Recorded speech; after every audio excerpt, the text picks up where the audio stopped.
बहुत सही।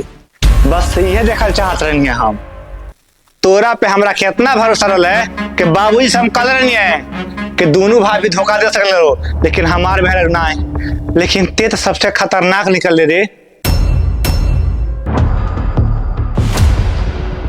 4 साल से तार नौटंकी देख देख के हमने परेशान हो गइल बानी जा। अब तो नौटंकी 1 मिनट घर में बर्दाश्त नहीं करी क्यों। हमार कौन गलती बाकी घर में धक्का मार के निकाला था जा। तार का गलती बा? अरे गलती ना, तू खुदे गलत बाड़ा। मर्द कमा के लिया तो हमनी के बैठ बैठ ठुसबा तू।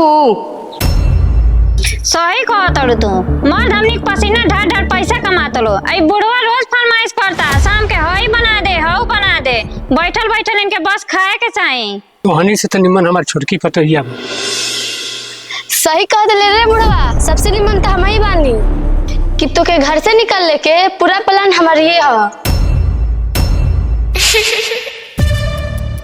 हम नहीं जानिए ते इतना नागिन बाड़े। एक नागिन ना तेरा चैतर कहल जाला। काहे ना बतिया मानता रे, तुरयू मेहरारू शामिल बा। हम कैसे मान ली जब हम देखले नहीं की तो तू कुछ कब हम मान लेबे।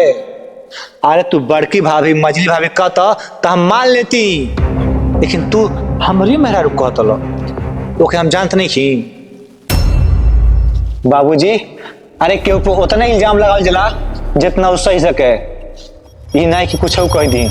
ठीक बा बेटा, अपने आंखें से जब देखबे आ काने सुनबे तब तो से जवाब ले। बहुत सही। बस ये देखल चाहत रही हम तोरा पे हमरा कितना भरोसा रहा कि बाबूजी से हम कल रही है कि दोनों भाई भी धोखा दे सकले हो, लेकिन हमार बहन ना है। लेकिन ते तो सबसे खतरनाक निकल रे।